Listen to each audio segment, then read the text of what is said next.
Hello, everyone. Uh, Good afternoon. I'm your host, Vikas Singh, and we are on Crypto Talks from NVB.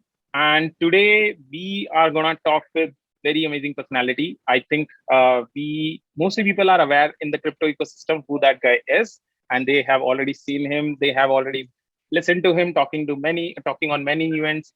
And I have been also into his many Twitter space, also in his community calls. And I think uh, this guy is single-handedly with his team essentially moving a lot of, like, I would say, pushing the mountains in the right direction. And without taking further further charm from this thing, I would let our host, our guest today, Jayanti Kanani. We generally, while like we call him JD. So JD, please take it over, introduce yourself. I would still ask you, because there are a lot of people who out there who still want to know more about you, like over to you, JD. Yeah, thanks, Vikas. Thank you for having me. So yeah, hi. So I'm Jayanti Kanani and co-founder and CEO at Polygon. Previously, it's called Matic Network. So late 2017, we started with the Matic Network, and one goal in mind is to the scale blockchains, right? Starting with Ethereum. So we thought like let's in 2017 people were talking and making transactions on Ethereum, and then Ethereum got jammed, and we thought like, okay, let's kind of um, create a scaling solutions for Ethereum. So people dApps can applications can kind of run deploy on the blockchain, on the side chain, on the kind of scaling solutions, and can use make a faster transactions.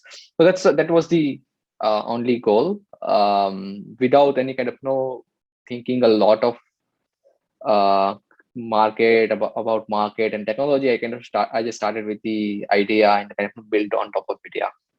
And yeah, so I think it was amazing journey so far for me, for the team, and I think we have done an amazing job in putting kind of creating something beautiful out of India specifically, because when I started, like, there was no crypto communities in India. Like, people were there, but it mostly in terms of trading and making monies, not building something protocol level or some kind of applications or products, right? So we changed that by starting this, and I think yeah, we did good there.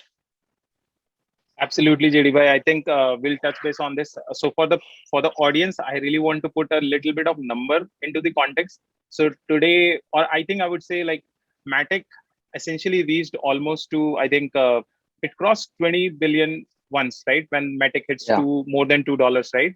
So essentially, Matic has highest market value once it has just, it has already gone to, like, cross 20 billion dollars in the market cap. And right now it is all like it's the only project from India who's working at a protocol level, and essentially has garnered enough attention from the global ecosystem that each and every product, like, you can name it. And essentially, for the people who do not know, there are like literally banks running on Polygon today, right? And we'll talk more. We'll go nerdy in the later detail part of it. But I really want to put another number into the perspective. There have been many amazing people in the team, and essentially, I would love to talk a little bit about the founding team, which I know Yeah. personally. I know about Sandeep. I know about Arjun.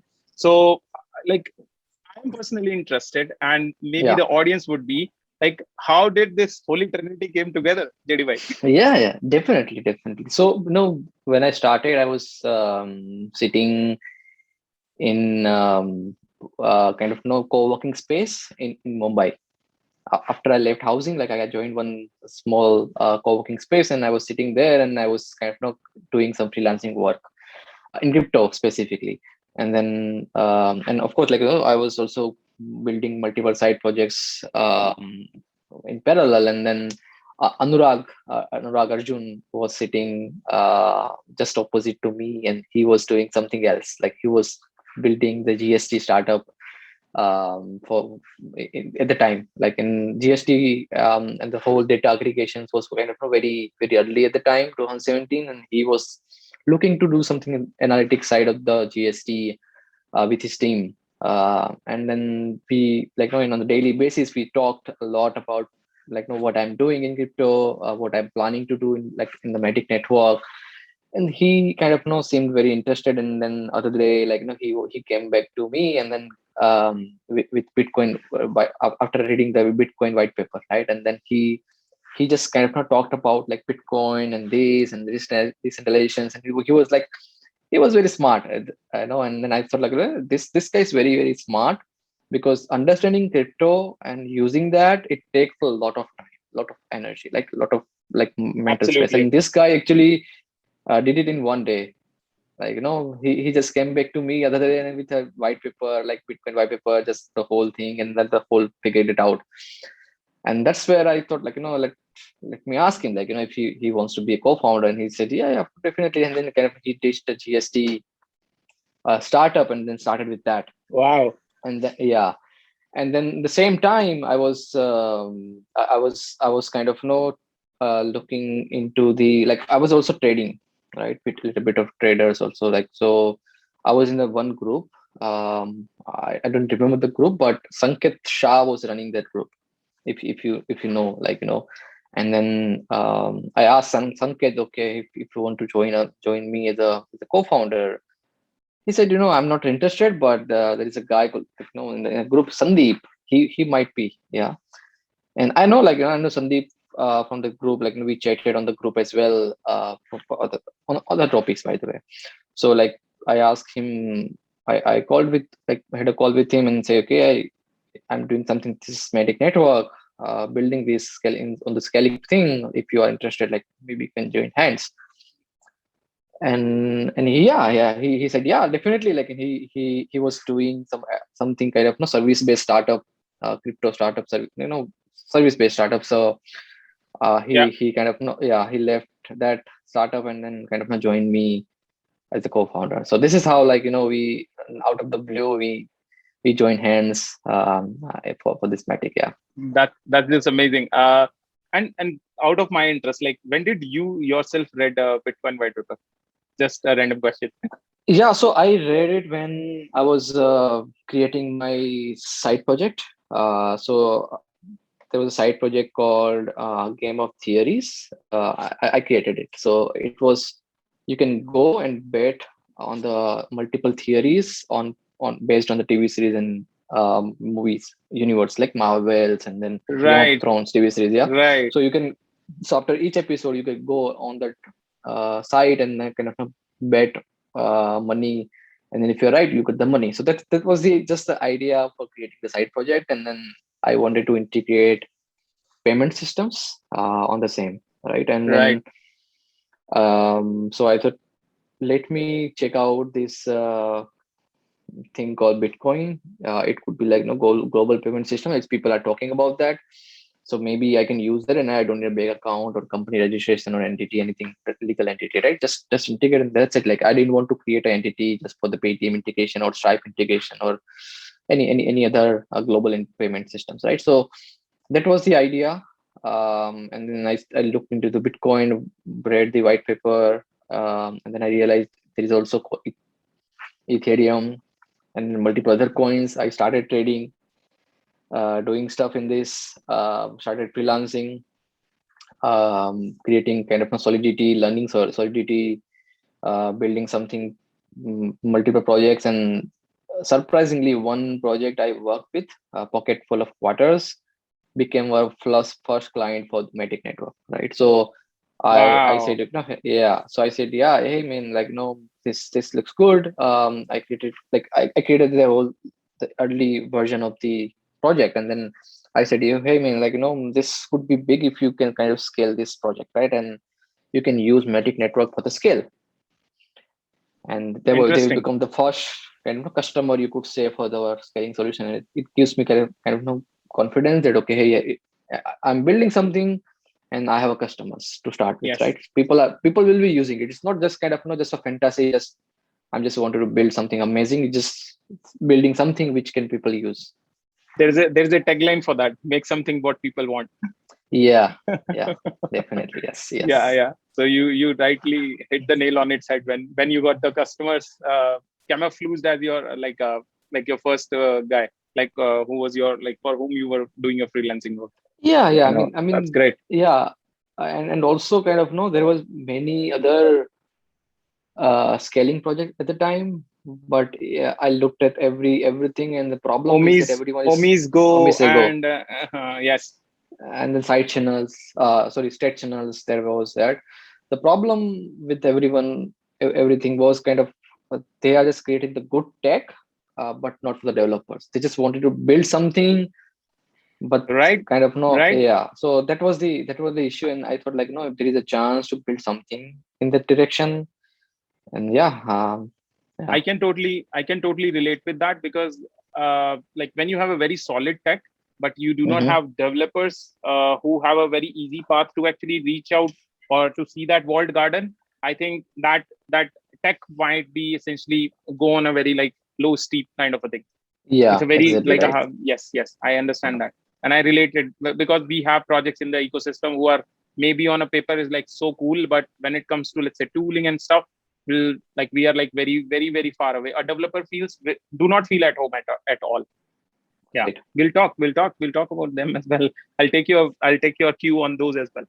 So, Yeah. JD, over the period of time, like when you started, actually, there was a very interesting point came actually in the terms of token price when the Matic started and everything was Mm-hmm. going very well, and I think you guys were like hitting on the promises of the Matic also, like whatever you committed, right, to become the essential commit chain of the ecosystem where people can quickly come and like just see the scaling part of it. One historical point actually which came into let's say Matic's journey was like a sudden crash into the prices, and that was pretty steep at that time. Right. And I really want to let people know about that, and I really want to know why did I brought that point. There was a 70% crash, almost 70% crash in the price of the price of the Matic token, and suddenly everything was smooth, but suddenly on a chart it was like all blood red. But what I see actually apart like after that was like something marvelous. Generally what happens, I'm into the crypto ecosystem from some time. I've seen people what people do there. In 2017 there was like ICO projects, people were just raising money but didn't deliver.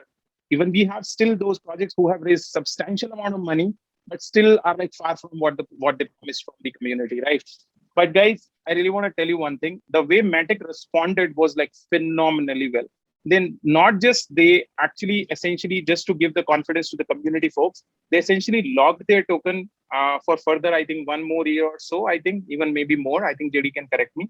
The Yeah. core team actually after the flash crash, first they send out a message. I think that it was not them. They did not dump onto the community. And the second thing what they did is they logged their founder tokens and the tokens which are like more like which were freely available maybe or might be available in the soonish future. They did that, and let me tell you guys, it's my personal view, and I have been into the community from some time.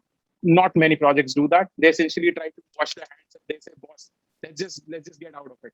But I think I really want to take this like we want to understand what was the internal culture at that time. Like, did you guys huddle up? Okay, let's just find out an amicable solution out of it, and ensure that the community there, which was looking up to you guys, are also like taken very well care. So what was the internal discussion, JDY, and how did you guys actually came out of it? Because that's a story I think everybody would love to know. Yeah. So idea. So see, there are multiple things behind the scene. Okay. So one thing is that um, before let's go a little bit back. Okay. So most of the time in token projects, they start with a token.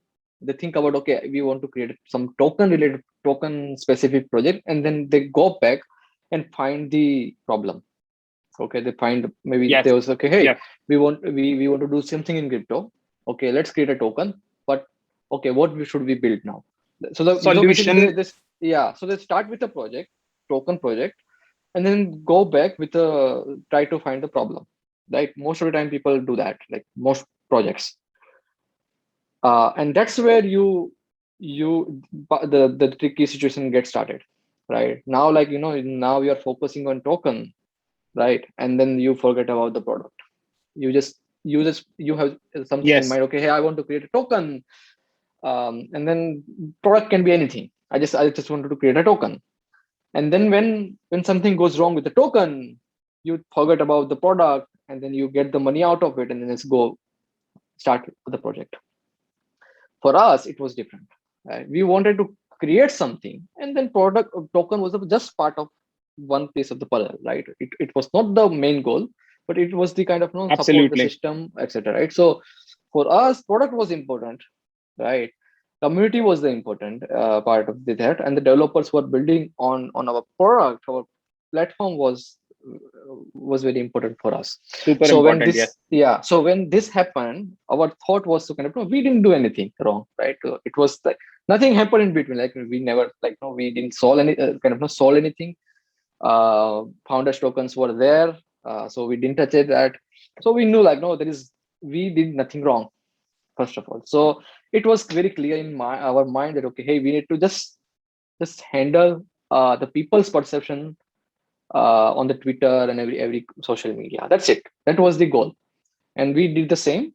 We went out there and say, okay, hey, we did not sell any kind of token, founders token, to be honest. And we are focused on this one, right? So by the way, like, we started working on this late 2017. I specifically started working coding on late 2017. Anurag and Sandeep joined in February 2018, and our ICO happened on 2019, right?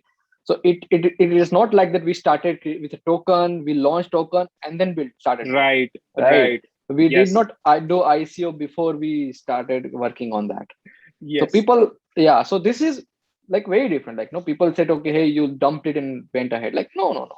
We wanted to build something. Otherwise, we would have just ICO, did the ICO and take money and went ahead, right? So Correct. yeah. And then still, like, still nowadays also, like, people tweeting and mentioning me, okay, you dumped guys because price is down. No, no, no. We didn't, right? If we had to, we already did, right? Like, we are still here, still building, we are expanding our product Absolutely. suite, everything, right? So some people are just doing some crazy shit, right? So so yeah, this is that. And this price crash, it was like obviously simple. There Hmm. are many theories. I don't want to talk Yeah. about Yeah. Of those course. theories. But yeah, it was pure, I would say, trading and marketing, like, no market related stuff. It's nothing related to Polygon team at all or Medic team at all. So it was easy for us to go out there and just tell simply, okay, hey, we are still kind of working on this project. Even if you sell, that's fine, we don't care about that. We have multiple other investors who are kind of betting on us. There are multiple Yes. developers who are betting on us. And Yes. if you see at the time, actually people who has built on us actually went out on the Twitter and said, okay, these guys are genuine guys, right? So Yes. Yes. how, I like, remember those things. Yes. yeah. So people know, like, we built something, right? And they went out for us and like, tell people, okay, hey, these guys are genuine. So I think that's the best thing for us. Yeah. I'll conclude these things with couple of pointers actually for the audience. So Yeah. one thing what I want for the audience to take the point home from this answer is this thing. Most of the projects out there in the ecosystem generally starts like a solution looking for a problem, which JD mentioned. They will start with Yeah. the token first, and then they will say, okay, how can I fit this token in something? This point actually ruins or gathers the negative media or negative impression about crypto. Crypto is much beyond than that. You have projects like Matic. These guys essentially finalize things for the first year, first whole year, I think more than a year then. Because you started in the let's say 2000s last, and then you went into 2017 last, and then you went for the ICO in 2019. It's more than a year of hard work, and then looking out for the people like, hey, let's see, because now we can actually say that, okay, this product is built and people can use this by paying, let's say, this particular token, say, let's say, name it Matic, and then how it's built. So guys, the two-way, these are like two faces or two sides of a same coin.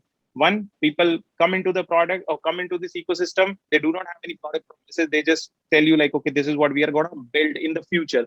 And then there are teams who have slogged their like midnight, well, they burned their midnight just to find something kind of a like a problem what people want, and then essentially putting it out in the open, and then running it and ensuring it like, okay, now people are like betting on it.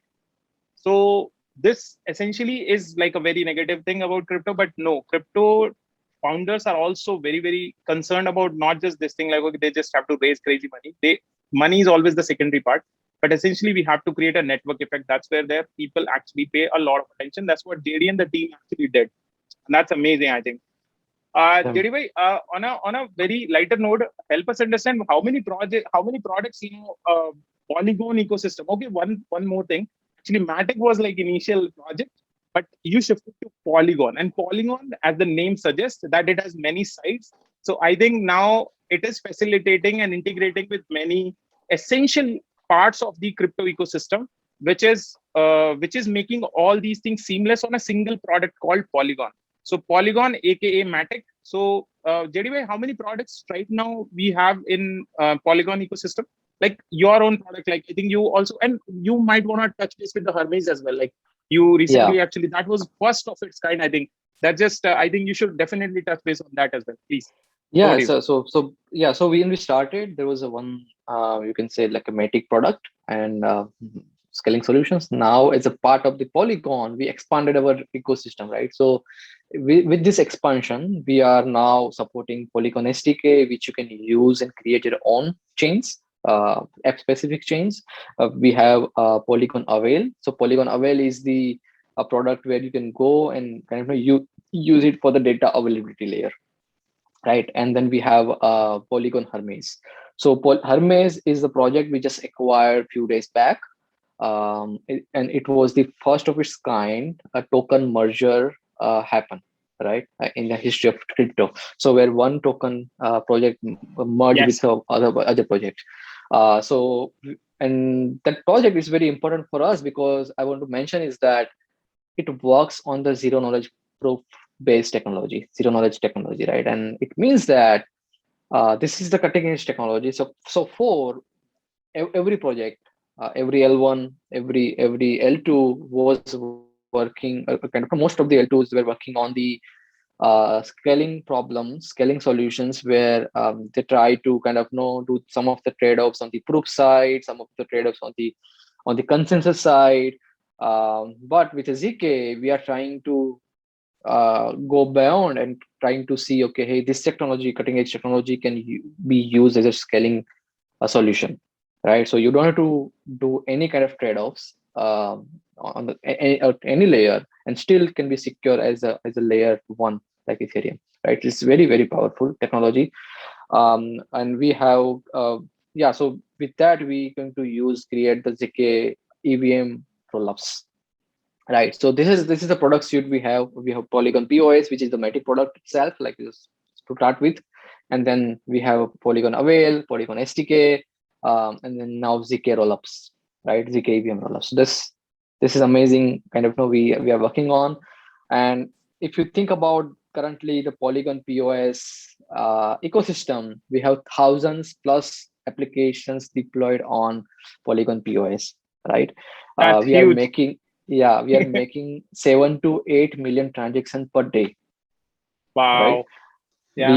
We have so at some like early this year we had at some point of time we had 12 billions worth of USD deployed on Polygon POS. People were transacting, like making transactions using DeFi application, NFTs, 12 billions worth of tokens, TVL, right? Early this year.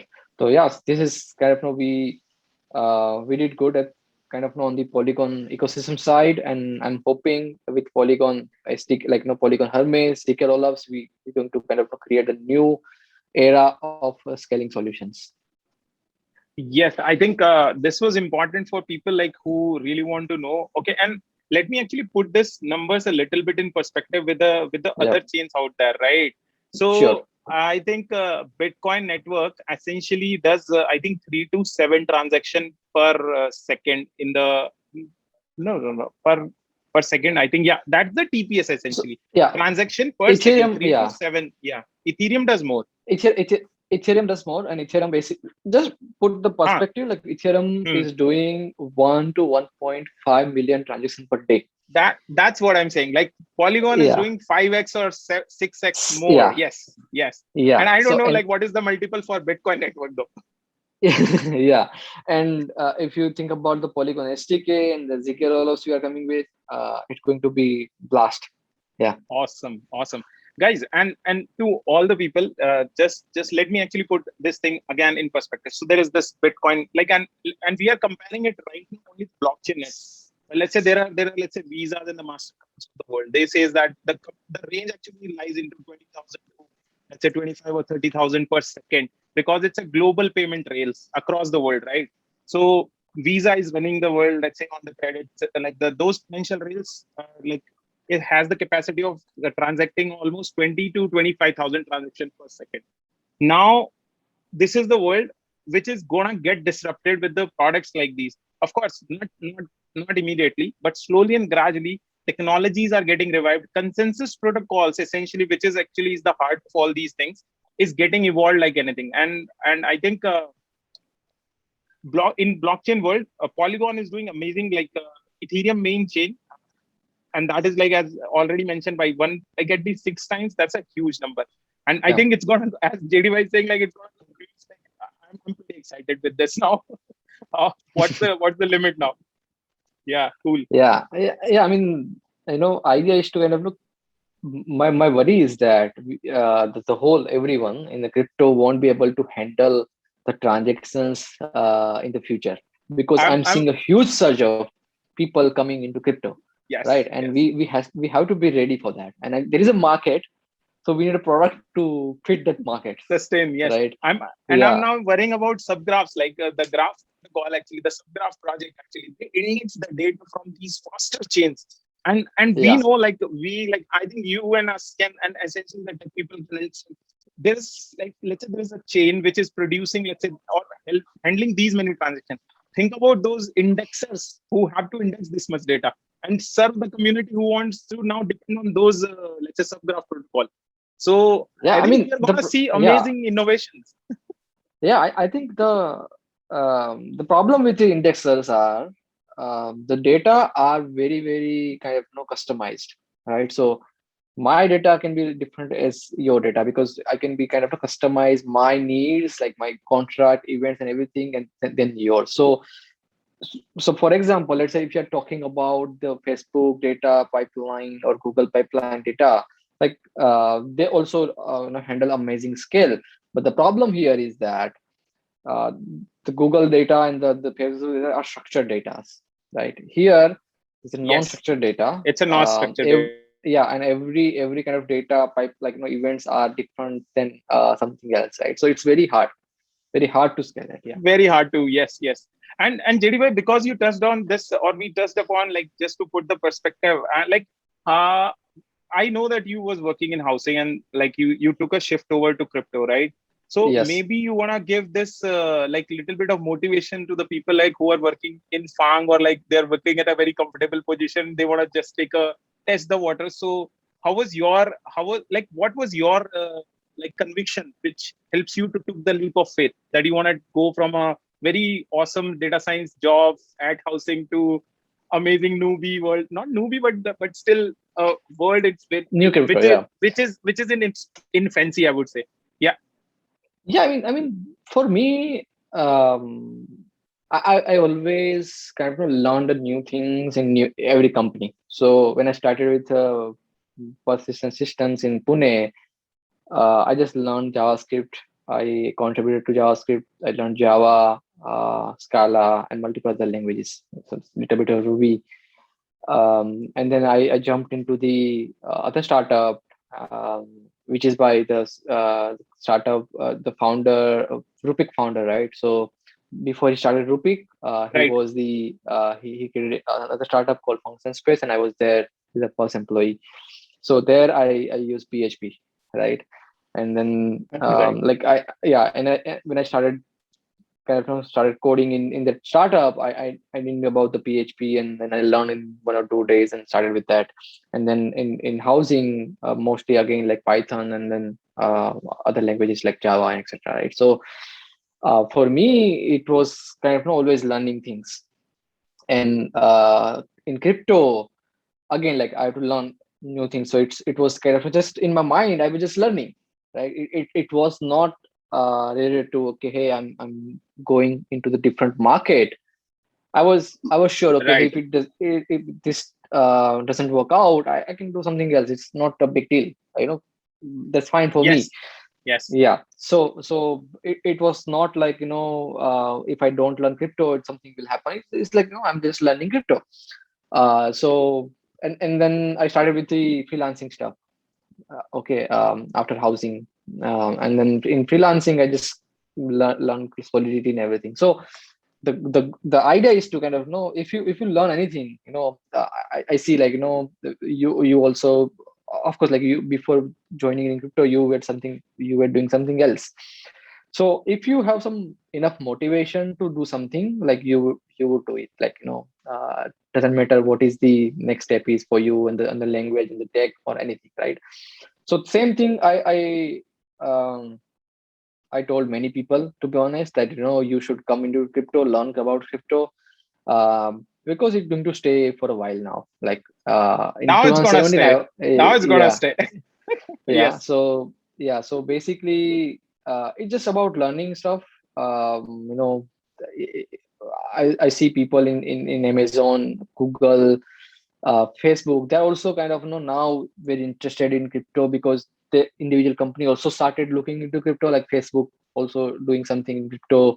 Amazon has a blockchain managed AWS services. Yeah.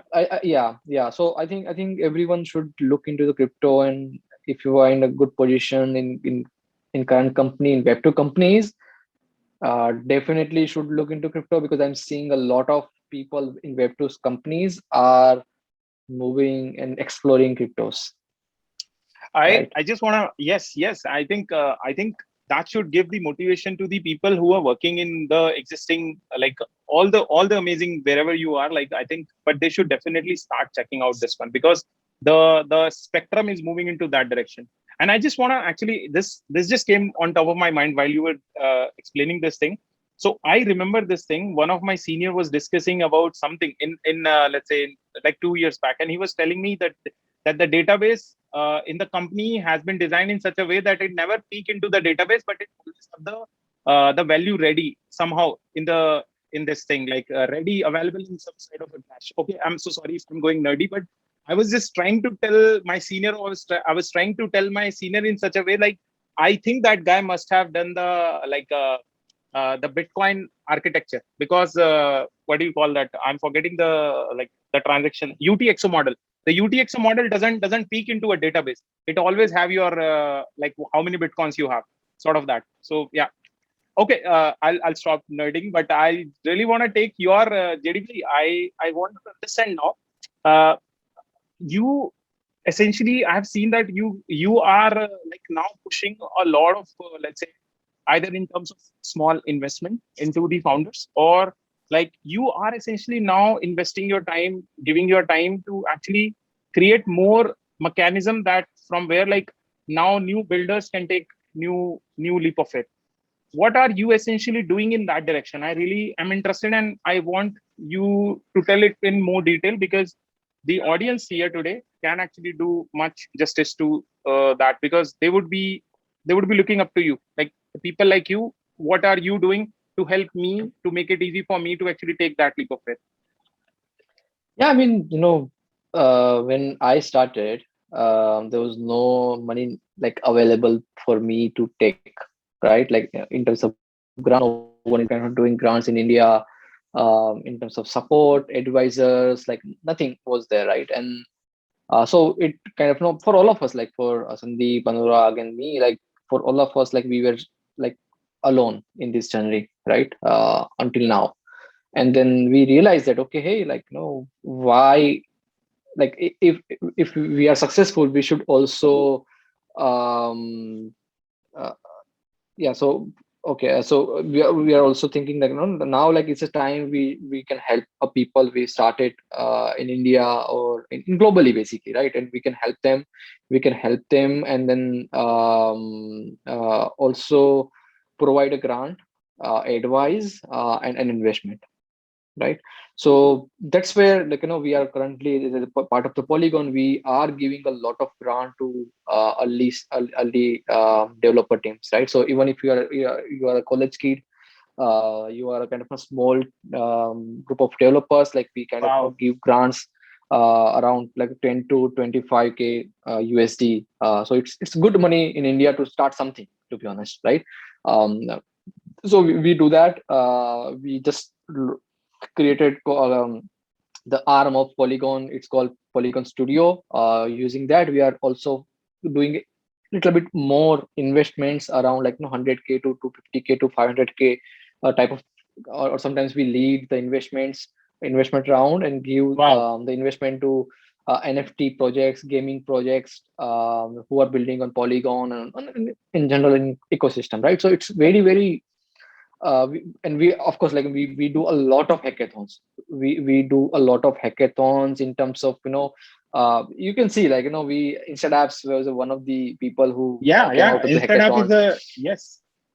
Yeah. So those kind of thing, like, we did hackathons, money to hackathons winners. Now, like, we are founders are doing little bit of investments here and there to people. We kind of thought like it could be big, and we are also becoming GPs, LPs everywhere most of the times, just Awesome. to help people in investment side. So I think these efforts, and I also, you see, like, we did a lot of call in the before, like, just to catch up, and maybe just to maybe some connections can be, wherever I can help, I help you at that point of time also. So it's Yes. it's basically the idea is to kind of help people who are just building, giving feedback in their products, giving help them for the investment. So yeah, I think doing that, we also feel good about, like, we are helping people You who are building and no support. So I see people from their villages, some tier 3 cities, in villages. yes, We are helping them as well to build something, because crypto is giving you opportunity to build from anywhere, right? You don't need absolutely, a big name, absolutely. right? You can be anonymous as well. People are seeing anonymous founders are raising money and building something great. So you can do anything, and you don't need a license to build DeFi products.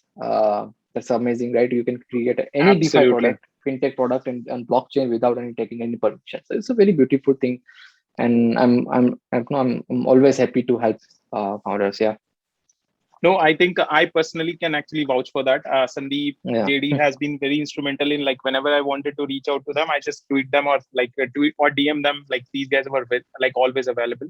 I would, and I think this is in general a very, very warm culture in the blockchain community. Everyone is like reachable. That's the amazing thing. I can vouch for that as well. And one thing I would want to take, like, I would want to make one point in the, like, what you just mentioned. This For the audience, we have like as young as 13-year-old people building DeFi protocols on top of Yeah. Polygon, Yes. and that is just Yeah. amazing. And that just put our age in perspective. And at least I become very old when 13-year-old people are like pushing code and like making amazing contribution and making name for themselves. That's an amazing industry. This is what I can tell. uh, Hmm. yes. So JDY, one important thing, because let's say we, as a, wherever you like, as per your position, you cannot actually just be in vacuum in the sense, you cannot just think about, let's say, all the time, let's say, Polygon. Of course you do, but I'm saying you can always get, let's say, inspiration from what amazing thing, let's say, being built by other founders, right? So what, like, do you always try to see, let's say, what promises, let's say, Solana is making in general? I'm Hmm. just taking the name directly because I have gone through it, and they make very high claims. They completely remove the mempool from the equation. And in general, I'm just asking you this thing. when you actually, let's say you have to think about our product, let's say, or let's say one of the product in Matic itself, or Polygon, our Polygon infrastructure, do you also get or draw inspiration from the other products as well, which are there out in the market? So what's your take on that? Yeah, I mean, from my perspective, like, every crypto project should allow, like, obviously should do something amazing thing in terms of experiments. Otherwise, everyone will be doing the same thing, live in the same bubble, and then we won't innovate, right? So Yes. having these projects called, like, I love like what Solana and Avax, Avalanche, they are doing. They're creating something very different than it was built before, and taking the new approach and building on that, right? So for as a whole community, it's very, very fascinating, and I kind of admire efforts being done in this crypto ecosystem in general. But what we think is that there are still needs to be kind of think about the innovations, scalability, and kind of decentralizations and security, right? Why is that? Because let's say if you can always change the consensus, you can change always kind of think about the different kind of mechanism and make your system fast. um, the problem is that then kind of you lose a little bit of decentralizations and the multiple other things, right? So what we are thinking is that that's where our acquisitions come, uh, kind of create a biggest Handy. role there. Yeah. So the thing is that we think that zero knowledge is the technology should kind of can change the scaling wars once and for all. Okay. And why we are thinking is Very that, interesting. yeah, because it's just the kind of tag which kind of can help you create a scalability without affecting the security or decentralization, right? Yes. And that's, and I think it's very early, I would say. Of course it's a early, but when we started 2017, scaling was early, right? So I'm Yes. hoping, like, currently. And that's why, like, people think about, like, people always ask me, okay, hey, what do you do now next? And then I think about, like, I always say, okay, hey, we just acquired a ZK company and we are betting $1 billion just for the ZK thing. It means that we are preparing for the next 2 years Right. or That's more years. yeah. Putting $1 billion in something, that is good enough signal. Where am I gonna put my? Yes. Yeah. Yes. So what we think is that ZK can change the multiple things going forward. So we are betting long term, right? So to think about, like, other Wow. projects, we are very bullish on ZK technology and GK based scaling solutions, to be specific. And I think once it is there, I think we have few things in mind, but of course we can't share right now. But once it's kind of in place, I think you will have a sub-seconds consensus with ZK. You will Sub-second have finality. finality. Yeah. You will have a best developer experience. You don't have to wait for exits, like minutes for exits. You don't have to kind of trade off your security My for that. God, you are making me excited as a developer that Yeah. I would be able to, let's say, mimic the whole, let's say, the experience of Web2 and right there with the same decentralized ethos. Amazing. Yes, definitely. And privacy, of course. Privacy is also one of our ZK's goals in out of mind the in the future. box. Yes, ZK's promise Yeah, is actually privacy. Yes, yeah, yes. yes. So And yeah. since you have touched on the sub-second finality, my question next is exactly like this. What do you think, like, how, like, sub-second finality today, how much that is like today on the main chain, essentially? What do you think about sub-second finality on main chain? Some blockchains are committing, saying that we essentially give you sub-second finality today. How do you think, like, let's say your project actually comes into the shape, like how it's going to change the, let's say, the experience for the end user? Of course the developers are going to enjoy, because they will be just like, they would know from the day when they are building something which is going to give them their audience the best experience. So how I sub-second mean, second finality can yeah, just change everything? sub-second finality. is always good for the developers, for the users, but the problem is that it also brings some new problems, as I said, right? It brings the Yeah. data issues in the backend, it's state plot and multiple other things, which Hmm. people will realize in a few months, right? And that's where we are also, as I said, with the ZK, we are also have a one thing in mind where we also going to kind of little bit tinkering around on the same, where we can how do we solve those problems which comes with a subsequent finality. Right. So again, we'll talk more soon in the future Yes. once we are ready. But yeah, like we are thinking on that. We are working on that. So yeah. The engine is cranking up in the right direction, I can Yes. say. Yes. Yes.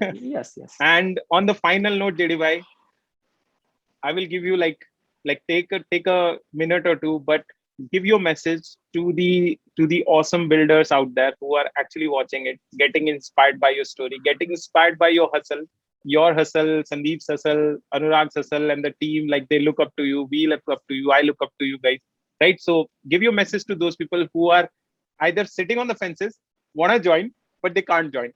Give them a pushy message. Yeah. Yeah. I mean, see, simple. Yeah. I mean, for Web2 founders, Web2 people who are in Web2, like one advice I would give is just go in Web3. It's a time, like make your move right away. For Web3, I think who are building. One thing I want to say is that currently, like don't build just to build, right? Because I'm seeing people are building nowadays just kind of, as I said, just create a token. They want to create a token and then let's go back and create a product on top, like just to fit that token model into the product, right? So don't do that. Don't do that. Yes. Just wait your time. Just tinker around, roam around in the ecosystem, learn about that, and then think about what you want to build. Yeah. Awesome, awesome, awesome, JDY. I think this is one of the many conversation that we will have, and I think the open points that we left in our conversation. I think I'm pretty excited about those things. Like when we'll see Yeah. those things in future, and we'll definitely build on top of them. And I think this brings us to the conclusion. I think we extended a lot of time. I think those questions were very important from JDY, listening it directly from JDY. So, JDY, thanks a lot, and thanks a lot for coming and answering all the questions. Thanks a lot, JDY. We'll Thank you. talk in Thank you. future. Thank you, Vikas. Yeah.